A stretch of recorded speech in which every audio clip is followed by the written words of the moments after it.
good muta control, you can really make it happen. And he's sort of, shown that in the previous 2 games. But Beastyqt, man, he can do it. Don't count this guy out. He is sort of one of these players that's hugely underrated in the European scene. A very consistent, fantastic Terran player. Of course, part of the team Empire. He has partners like Empire Cass. I believe Empire Happy is on that team as well. So he has a lot of Terran players that he can go ahead and talk strategies with. He can do some practice games. Also, Empire Violet is a player on Empire. So he definitely has... he can definitely beat MVP.Monster, and I hope this game he's going to go ahead and start a comeback. That way we can have additional epic matches coming in between these 2 players. But let's go ahead and talk a little bit about the openings. Monster going to scout with the drone, so he is doing that. The early scout here is a Zerg player, and 15 hatch again. This is extremely standard. I mean, I don't really have to explain a lot about the 15 hatch. 15 hatch is sort of what you do in ZVT. Unless you're scouting a 2 racks very early, go ahead and defend that and then throw down your expansion. But 15 hatch is rather safe. But the question is, Beastyqt going to go for a 2 racks? Whoa, whoa, whoa. Okay, it's going to be a 2 racks from Beastyqt. And does Monster see this? I don't think so. Okay, so Monster has not scouted this. He's going to go in the main. He's going to see the 1 racks, of course, because it's right there at the natural. He's not going to see any gases. So, at this... Okay, what's going through Monster's head right now? Is this going to be a 2 racks, or is this going to be a 1 racks expand? What he scouted is going to be a 1 racks expand. But it could be a 2 racks. It is a 2 racks, because that's the 2nd racks right there. So Beastyqt are going to be as aggressive as possible right now. Now, what is Monster going to do to respond to this? His spawning pool is on its way. The Marine is actually already on the map, making its way across the map. The drone is going to see this. Doesn't see more than 1 Marine, so he's not going to think it's 2 racks, and it's all going to come down to what is going to go in the production tab. Monster actually pulling drones, because there's a bunker at the natural, guys. There is the bunker already down for Beastyqt. The 2 racks is on its way. The Marines are making their way across the map right now. 3 Marines out right now for Beastyqt. And it looks like there is a few links on the way for Monster. Monster looks like he will be able to defend this. The drones are being pulled, but it looks like the Marines actually going to be able to make their way here into the natural of Monster. Monster needs to pull additional drones or make these links as quickly as possible. He's going to be able to pull some drones. Monster. Oh my god, this is such a tense moment right now for the Zerg player. More lings on its way. He knows this is a 2 racks. Beastyqt is committed, man. He is getting the 2nd bunker. First bunker completes. 6 more lings on the way. If you look at the units count right now, he has 18 drones. So he's really investing as much resources as possible into these lings. Looks like he's going to try to come from a surround. This is smart. He's going to try to deny some more reinforcements, Marines, but then it's just the Marines are already in the natural. More lings on the way. It looks like the spine is on its way. So that actually might help a little bit here for Monster. Even going to pull the Queen. Look at that range 5, man. That Queen is just going to hammer away in the bunker, but it's actually going to pull back because that's way too many Marines here for Beastyqt. For Monster to do anything about. Spine Crawler looks like it's going to go uprouted behind this. Beastyqt not really going to overextend. Very smart decision. Going to go ahead and expand. There it is. Still making Marines. And again, this is such a tense moment for Monster. Monster is 36 supply. He's supply blocked. 34 supply for Beastyqt. Yeah, he should have enough lings right now. He does have 19 lings. Looks like he's going to go for it right now. Looks like the SCVs are going to be able to try to repair some of these bunkers. 1 bunker is going to go down. Beastyqt very smartly going to take the Marines out of that first bunker, going to the 2nd bunker. And Monster did a great job of defending that. Held for as long as possible, but he lost the natural. That is not good for Monster. He's going to have to rebuild that natural expansion. And overall, this is a victory for Beastyqt, given the fact he opened the 2 racks. Monster didn't really scout it early on, but he did respond by making so many lings. Oh my god, he has 22 lings on the map. I mean, I don't think he's going to go for a Baneling bust, but damn, dude, that's a lot of lings. But there we go. He's going to try to make his way up into the ramp. Beastyqt a little bit late landing that barracks. Looks like Monster is going to be able to get into the main right now. Some SCV is going to get pulled. Monster might actually just have this right now. Please. Whoa, nice micro there by the Marines of Beastyqt, but that is so many lings. Beastyqt all the way down to 17 supply. Oh my god, is Beastyqt going to lose this game just because he didn't lift this barracks? Is this what I'm seeing? Wow. GG gets called by Beastyqt. Wow. Okay. So game number 3 is going to go to Monster. Oh my god, that is so upsetting for Beastyqt. Oh my god, like he was lifting the barracks, and that's just so unfortunate, man. If he would have just landed the barracks, he would have been ahead. But you know what? Monster is going to take game number 3 in this best of 7 series, guys. We're going to take a quick commercial break. Game number 4 coming at you between Beastyqt and MVP.Monster. Stay tuned. This is Promise. We'll be back to game number 4.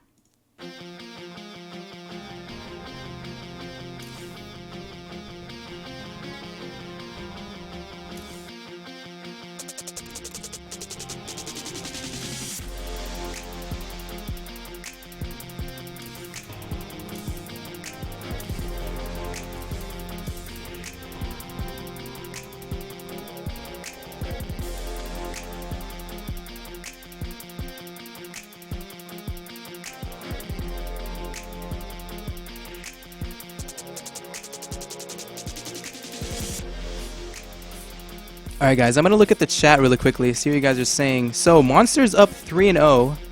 Trying to get these players ready. Let's go ahead and make sure they're ready. Beastyqt is ready. So, Monster has to win 1 game, guys, and he's gonna take home $100. Okay, looks like both players are ready, guys. We're going to go ahead and get into game number 4 between Beastyqt and MVP.Monster.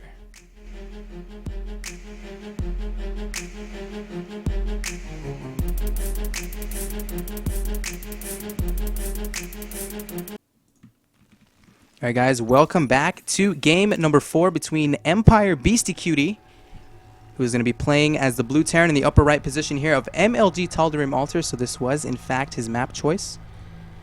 And his opponent in the left position over here, as I just ping the map. We're going to have our pink Zerg player, currently up 3-0 in this best of 7 series. He is going to be MVP.Monster. And I'm impressed with this guy. He is very good. I mean, MVP.Monster is a good name to choose. He seems like a pretty good monster. Pretty like he's just good, man. The games that I've seen so far against Beastyqt, he seems to have a great understanding of the ZVT match. He has his timings rather well, and he's really one of these few Zerg players. I'm not gonna say few, but he's one of these Zerg players that knows how to make Muta work in ZVT. You know, Muta's sort of, I'm not going to say they lost their popularity, but a lot of players have just been going Ling and Fester. And Beastyqt has turrets in the right place. He has, you know, he makes the Marine siege tank composition, which is very common in ZVT. But Monster just knows how to catch his opponent off guard. He's able to move into the main rather easily, pick off as many turrets as possible, really give himself the map control he needs, which is very important to do with Mutas. And overall, just has a solid fundamental understanding of this matchup. But let's go ahead and talk a little bit about the openings again, guys. Actually, before I do that, Beastyqt, man, you're going to win this game, okay? You are going to take this. You're going to win the next 2 games, Beastyqt, because I know you can. This guy is good, man. Don't underestimate him whatsoever. But with that being said, let's go ahead and talk about the openings. It looks like there is gas opening here for Beastyqt. So that's definitely going to signify some kind of early tech from our Terran player. We do see also the barracks, you know, put in the normal position here at the natural, fairly close here to the natural, so it's very easy on this map to go ahead and secure that. Even getting a few bunkers here if you're a little bit scared of any kind of baneling bust. That's very common placement for the bunkers. But Monster, in the meanwhile, looks like he's opening up with a 15 hatch, as well as the 15 pool, I believe, maybe even a 16 pool. But, you know, overall, very standard opening from both our players. Now, Monster's up 3-0, guys, so he has a bunch of options. He can go ahead and either push this to the macro game again and just possibly win against Beastyqt that way, or he can go for a baneling bust. He can go for a roach all-in. He has so many options given the fact that he is already ahead in this series. And again, Beastyqt putting down the bunker here at the natural of Monster. How is Monster going to react to this? 6 lings, a queen, a spine. That is a lot. Man, that's a lot of investment early on in this match. But yeah, Beastyqt not even going to 2 racks. He's getting a factory on its way. So the bunker definitely paid its dividends here. Pulling drones is going to be our Zerg player. It's going to get cancelled, so nice use there of Beastyqt, really making as many units as possible, or forcing, forcing Monster to make as many units as possible. And there's 6 lings on the way, actually 8 lings on the map right now, making their way across the map. Going to try to do a little bit of scouting information behind this. Beastyqt is going to go ahead and expand. There's expansion on its way. No second refinery, so I don't think we're going to see any kind of early blue flame Hellions here from Beastyqt. Actually getting the factory right there, so the reactor is completed right now. We're going to see Hellions on the way. And Monster being rather aggressive with these 8-lings, and he can because all he sees is 2 Marines. And Beastyqt, you don't want to lose like this. This is sort of like the game on Ohana. Okay, the supply depot is not lifted as well. This is a little bit problematic right now for Beastyqt. He needs to... Okay, he is losing a lot of SCVs. This is so unfortunate to watch. But the Hellions is going to come out. So he does have a little bit of help here with the Hellions. SCVs are going to be able to surround the Ling, but Monster... Oh my god, Monster at this point way ahead in supply, guys. 34 supply to 21. Beastyqt did clean that up rather easily. Actually, not rather easily. He kind of lost a lot of SCVs, but he did clean it up eventually, given the fact that his Hellions are up. But expansion's almost completed right now for Beastyqt. Harvester advantage is right now in the favor of Monster. 30 drones compared to 18 SCVs of Beastyqt. Metabolic boost is now just going to get started for Monster. Very, very early metabolic boost. I would not be surprised if he goes for a Bailing Bust or more aggression. There's 8 Lings on its way, so he is making a lot of Lings. And if Beastyqt is going to defend this natural, man, he needs to throw down some bunkers here. He needs the bunkers. Metabolic boost is like 28% in. Hellions are on the map. He doesn't really have a lot of Hellions. 4 Hellions. Looks like there's a few Hellions here. Made their way into the natural. I don't think they did significant damage. I don't think they really did a lot. But there is the Roach Warren down for Monster. This is... Man, just given the fact that Monster did so much damage early on against Beastyqt, it was just so huge. At that point, Beastyqt is not in a good position.